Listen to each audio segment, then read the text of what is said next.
you've ploughed your way through all of this hoo-ha then, the latest 3. I have. Came out yesterday. I mean, it does seem like Harry's gone past the point of no return now, doesn't it? Perhaps. I think you're probably right there. I think it's clear there's a big breakdown in relationships, particularly with Harry and his brother, Prince William.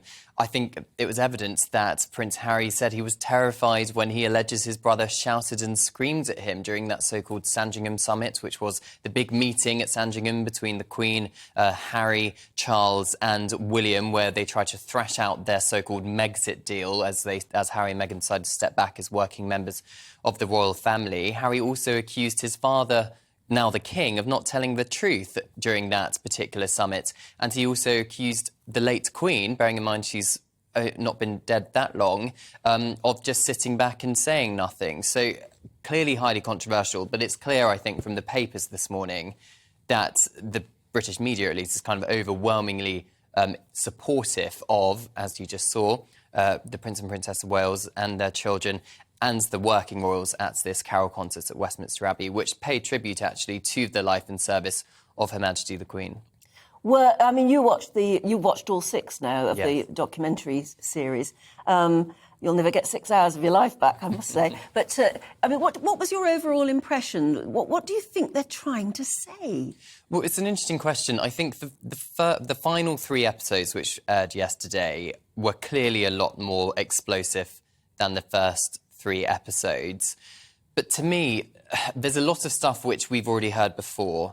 And that begs the question, of course, what else is there to say? I think perhaps something that was quite controversial was Prince Harry blaming the Daily Mail for causing Meghan's miscarriage, which is clearly hugely incendiary. And the NHS website, I'm not a medical professional by any stretch of the imagination, but it is worth saying because many people have pointed this out online. The NHS website says an increased risk of miscarriage is not linked to your emotional state during pregnancy, such as being stressed or depressed. Clearly, Prince Harry can believe... That is very interesting. Yeah, clearly Prince Harry can believe what he wants, but the facts are there in black and white that it does not cause a miscarriage. Well, yeah. I mean, you wonder when they're going to run out of steam with this. I mean, it's been interesting that through a lot of this, we've said, well, we sort of heard this in the Oprah interview.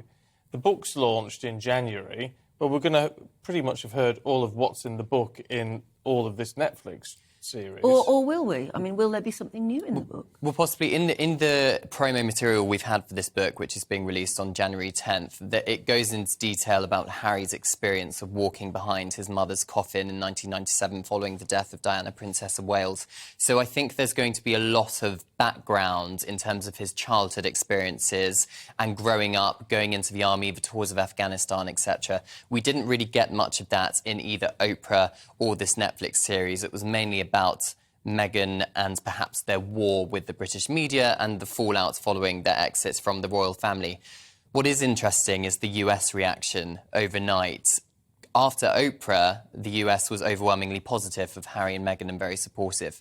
It's not quite the same this time. It seems to be quite nuanced. They also say that US critics are far from being supportive, actually, and...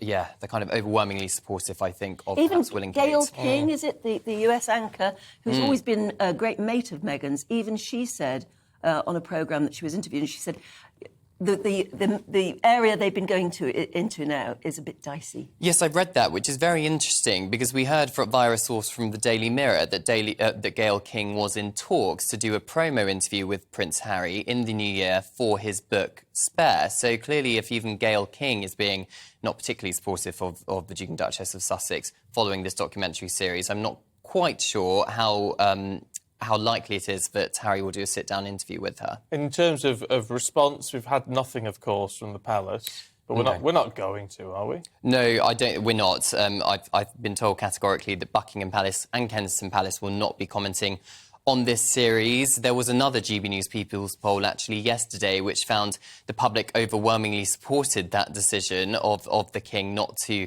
respond to this series, and I think it just shows from the papers. I think the headlines would be a very different story if there had been a response. Instead, most of them are focusing on the carol service, which is clearly what those inside Buckingham Palace want us to be focusing on, rather than the noise coming from California. Noise, and of course,